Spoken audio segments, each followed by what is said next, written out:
Bismillahirrahmanirrahim. Al amanatu arieu eta bab ngajelaskeun amanah. Hiya ari itu amanah al qiyamu eta nangtungan atawa negakeun bihuquqillahi kana pirang-pirang hakna Gusti Allah taala bari maluhur Gusti Allah. Wa huquqi ibadihi jeung kana pirang-pirang hak hamba na Gusti Allah. Fabiha tahku itu amanah yakmulu sampurna naon ad-dinu agama watu sonu jeung dijaga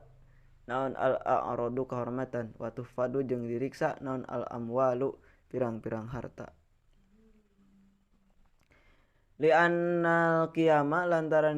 lantaran saestuna negakeun bihuquqillahi kana pirang-pirang hakna Gusti Allah ibaratun eta hiji ibarat an fi'lil ma'murati tina migawe pirang-pirang perkara nu diparentah wajtina bil manhiyati jeung ngajauhan tina pirang-pirang anu dilarang. Wal qiyamu jeung ari nangtungan atawa negakeun bihuquqi ibadi kana pirang-pirang hak hamba na Gusti Allah ibaratun eta hiji ibarat an raddil wada'i tina mikeun titipan pirang-pirang titipan watar kitat fi jeung ninggalkeun ngurangan fi kailin dina takran awaznin atau dina timbangan aw dar'in atawa dina ukuran watarki ibsya'il asrori jeung henteu nyebarkeun rahasia pirang-pirang rahasia wal uyubi jeung pirang-pirang aib wa yakhtaro jeung yen milih itu si jalma li nafsihi kana dirina itu si jalma ma kana perkara wa anu ari itu ma teh aslahu eta leuwih alus itu ma laha pikeun itu nafsun pidini dina agama wa dunya jeung di dunya pidini dina masalah agama wa dunya jeung masalah dunya.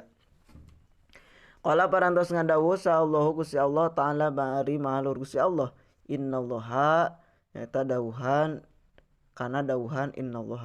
innallaha saestuna Gusti Allah ya'muru eta marentah Gusti Allah kum karanjeun kabeh angtu addu kana yen nepikeun aranjeun kabeh al amanati kana pirang-pirang amanat ila ahliha ka ahlina itu amanat. Wa qala jeung parantos ngadawuh sa nabiyyu kanjing Nabi sallallahu alaihi wasallam la imana liman ana dawuhan la imana liman la imana teu sampurna imana liman eta tepikeun jalma la amanata anu henteu amanah lahu eta tetep pikeun itu man waladina jeung teu sampurna agamana liman pikeun jalma la ahda anu teu netepati janji anu ingkar janji lahu pikeun itu si iman eta tetep pikeun itu si iman. Wadidul amanati jeung ari lalawana amanat al khianatu eta khianat wahia jeung ari itu khianat teh mukhalafatul haqi eta nyulayan kana hak binaqdil ahdi ku cara teu nepati janji pisiri dina rahasia.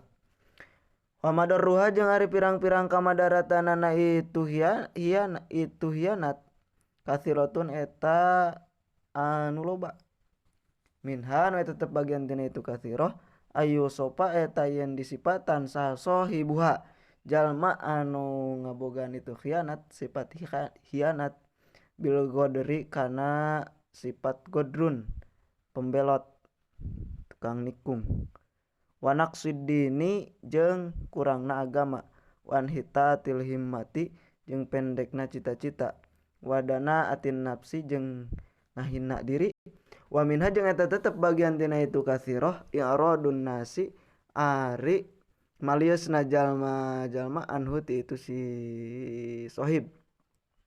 li isaatihi karena ngaruksakna itu